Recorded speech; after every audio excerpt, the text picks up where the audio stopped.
बिस्मिल्लाहिर्रहमानिर्रहीम, अस्सलाम वालेकुम। आप देख रहे हैं व्यूज़ मैटर। मैं हूं मुर्तज़ा डार। आज मेरे पास आपके लिए दो खबरें हैं। एक खबर जिसका ताल्लुक इसराइल, भारत और कुछ और ममालिक से है। ये एक एक्सक्लूसिव न्यूज़ है जो एक एक्सक्लूसिव ही अखबार ने दी है और ये अभी कम जगहों पर मौजूद है।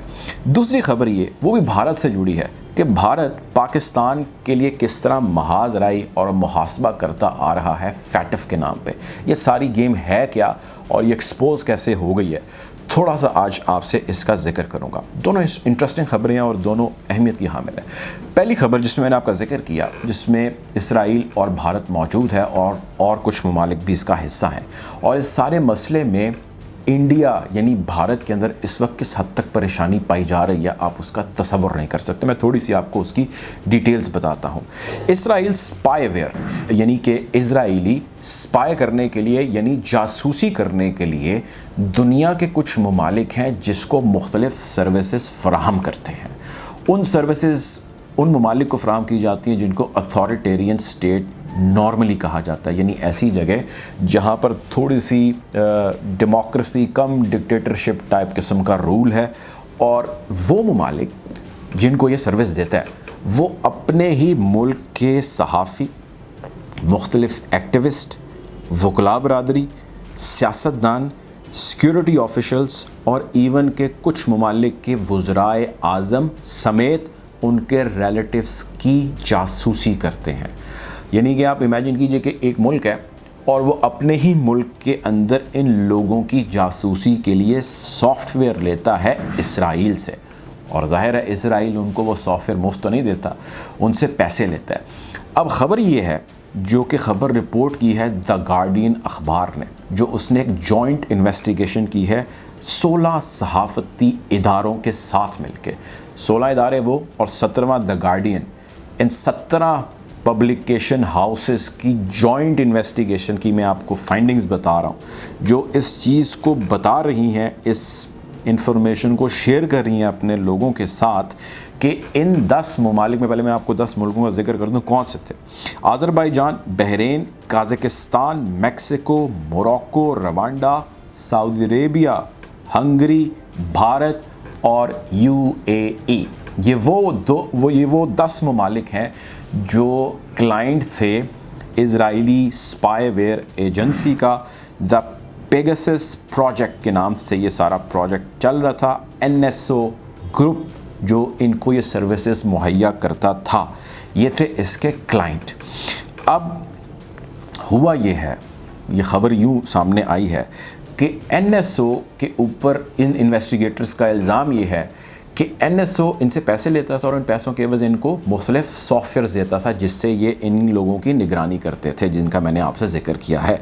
और ये निगरानी करते थे स्मार्टफ़ोन के ज़रिए, वो आईफोन हो या एंड्रॉयड हो, इसमें किसी भी तरह वो पेनिट्रेट कर जाते थे मुख्तलिफ ज़रियों से। कहीं व्हाट्सएप के ज़रिए चले जाते थे और पूरे फ़ोन के व्हाट्सएप को हैक कर लेते थे। हैक से मुराद ये कि आप जिस तरह रूटीन में व्हाट्सएप यूज़ करते हैं, जिस तरह मैं रूटीन में व्हाट्सएप यूज़ कर रहा हूँ, मैं कर रहा हूँ, लेकिन उसका तमाम रिकॉर्ड जा रहा है इजरायली एजेंसी को, NSO को, और NSO उस मुल्क को दे रहा है। ये था इनका रूट। अब इसमें व्हाट्सएप हो, इसमें आपकी मूवमेंट हो जो गूगल ट्रैकर के ज़रिए सामने आती है कि आप किस किस जगह पे गए, नियर बाई प्लेसेस कौन से थे, आपकी SMS सर्विस हो, आपकी कॉल का रिकॉर्ड हो या आपकी कॉन्वर्सेशन हो जो आप सुनते हैं फ़ोन के ऊपर, बोलते हैं, आप किसी से बात कर रहे होते हैं, एज़ इट इज़, यानी जो भी चीज़ आप अपने स्मार्टफोन में करें, आपकी तस्वीरें हों, आपकी वीडियोज़ हों, anything which is in your phone. ये 10 ममालिक का कॉन्ट्रैक्ट था इजराइल के साथ कि इन 10 ममालिक के अंदर टॉप ऑफिशल्स या जो उनके टारगेटेड ऑफिशल्स थे या ऑफिशल्स कम एक्टिविस्ट थे, सियासतदान थे, सहाफ़ी थे, इसके अंदर मुख्तलिफ सिक्योरिटी ऑफिशल्स थे, इन लोगों के ऊपर निगरानी रखी जाती थी इन्हीं ममालिक की जानिब से बज़रिया इजराइल। अब इन्वेस्टिगेटर्स ये कहते हैं कि 50,000 से ज़ायद लोगों का डेटा लीक हो चुका है। 50,000 से ज़्यादा नंबर सामने आ चुके हैं। अब आप इमेजिन कीजिए कि आप और मैं, हम जो अपने स्मार्टफ़ोन इस्तेमाल करते हैं उसमें हमारी प्राइवेसी तो यकीनन है, लेकिन किस हद तक है। लेकिन अगर आप और मैं या आप में से कोई भी शख्स किसी एक अहम मनसब या ओहदे पर फाइज है और उसकी वो इन्फॉर्मेशन बजरिया स्मार्टफोन अगर लीक हो जाती है, बेशक वो उसके स्मार्टफोन में नहीं भी है और उसका स्मार्टफोन उसके पास मौजूद है और वो किसी अहम नुक्ते पे गुफ्तगू कर रहा है, वो इन्फॉर्मेशन भी वो ट्रैक करते थे। तो आप इमेजिन कीजिए कि इस वक्त इज़राइल ने पैसे भी कमा लिए और इज़राइल ने ये अपने पास मालूमात भी रख ली। यानी कि मैं सर्विस दे रहा हूँ तो ज़रा पहले इन्फॉर्मेशन मेरे पास आएगी, मैं फ़िल्टर करूँगा, अपने पास जो मुतल्लिका मालूमात है वो रख लूँगा और उसके बाद ये मालूमात मैं आगे उस कंसर्न मुल्क को दे दूँगा। NSO एक बड़ा नेटवर्क है दुनिया का और इसके ऊपर वो कई सालों से काम कर रहे हैं, उसके बिलियंस एंड ट्रिलियंस के अंदर एसेट्स हैं। NSO ने इस चीज़ से इनकार किया और उन्होंने कहा कि जी ये बिल्कुल गलत है और ऐसा हम पे इल्ज़ाम है, हम ऐसे इस चीज़ के मरतकब नहीं हो सकते, ना हम इस चीज़ के मरतकब ठहर सकते हैं। लेकिन इस सब असना में एक दो ममालिक हैं जिसके अंदर शदीद परेशानी पाई जाती है, जिसमें Bharat top of the list है और दूसरा मुल्क जिसके अंदर परेशानी पाई जा रही है दैट इज़ सऊदी अरेबिया। वैसे ये सारे एक ही थैली के चट्टे पट्टे हैं, ये मैं ज़रूर कहूँगा इस चीज़ को, मतलब ये एक कैंप का हिस्सा है। लेकिन इस कैंप में इस इंफॉर्मेशन के लीक हो जाने से या ब्रीच हो जाने से थर्ड पार्टीज़ या इनका ओपोनेंट कैंप किस हद तक फ़ायदा उठा सकता है, ये आने वाला वक्त यकीनन बताएगा।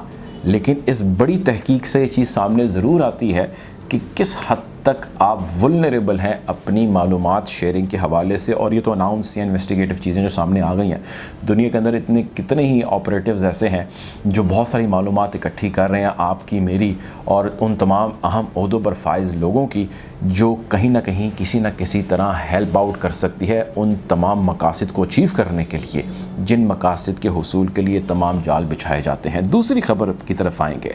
भारत के वज़ीर ख़ारिजा जयशंकर ने एतराफ़ कर लिया और उन्होंने कहा है कि भारत की रिक्वेस्ट पर या भारत के दबाव पर FATF financial action task force ने पाकिस्तान का नाम ग्रे लिस्ट में रखा है। अब थोड़ा सा मैं आपको आसान लफ्ज़ों में बताता हूँ कि भाई ये FATF है क्या। FATF एक बॉडी है और उस बॉडी का मकसद ये है कि वो ट्रांसपेरेंसी चेक करती है कि कोई मुल्क कितना साफ़ है, शफाफ है, उसके अंदर मनी लॉन्ड्रिंग नहीं होती, दहशतगर्दों की मालियानात नहीं की जाती, टैक्स इवेजन नहीं की जाती, पैसे की खुर्द बुर्द गलत कामों के लिए नहीं की जाती, मोटे लफ्ज़ों में आप ये कह लीजिए। और वो फेयर तरीके से ऑपरेट करते हैं, यानी कोई दहशत गर्दाना मामलात से रिलेटेड, टेरर फाइनेंसिंग से रिलेटेड वो मुल्क काम नहीं करता। ये इसका मेन रोल है। अब इसने ना लिस्ट बनाई है, एक है जिसमें लोगों को वाइट लिस्ट या ग्रीन लिस्ट में रखता है कि जी ये ओके है मुल्क, फिर एक है ग्रे लिस्ट कि यार इसको अंडर ऑब्जर्वेशन रखना है, ये कोई हरकत ऐसी कर रहा है जिसकी वजह से हम इसको तीसरे लिस्ट यानी ब्लैक लिस्ट में ना डाल दें। अब ब्लैक लिस्ट उसमें दो मुल्क हैं जिसको डाला हुआ है, एक है ईरान और एक है नॉर्थ कोरिया।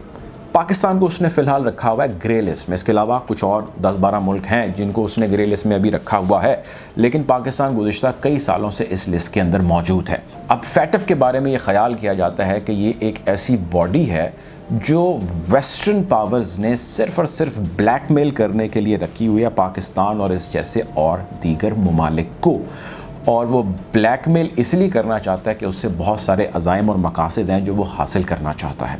और पाकिस्तान को भी इस FATF की ग्रे लिस्ट में इसलिए रखा गया है ताकि पाकिस्तान से जो वेस्टर्न पावर्स ख़ुसूसन अमेरिका है वो काम करवा सकें जो बज़रिया इक़्तिसादी पाबंदियाँ इसके ऊपर लग सकती हैं। अब FATF की ग्रे लिस्ट या ब्लैक लिस्ट में जाने का या रहने का मतलब ये है कि आप जब इसका हिस्सा बन जाते हैं तो दुनिया के बहुत सारे ममालिक आपके साथ ट्रेड नहीं करेंगे, इन्वेस्टमेंट नहीं करेंगे आपके मुल्क के अंदर, आपसे बहुत सारी चीज़ें ख़रीदेंगे नहीं, ना बहुत सारी चीज़ें आपको बेचेंगे, ना अपने सफारती ताल्लुकात बेहतर रखेंगे, बैंक अकाउंट्स आपके फ्रीज़ हो सकते हैं वगैरह वगैरह। ऐसी बहुत सारी माली मुश्किलात हैं जो आपके ऊपर आ सकती हैं। ग्रे लिस्ट में बहुत ज़्यादा छूट है, लेकिन ग्रे से ब्लैक में जाने में बहुत ज़्यादा मुश्किलात हैं। अब इस ग्रे से निकलने के लिए वापस ग्रीन या वाइट में जाने के लिए मुख्तलिफ टास्क हैं जो असाइन किए जाते हैं। पाकिस्तान को गुज़िश्ता कुछ सालों में बहुत सारे ऐसे टास्क असाइन किए गए।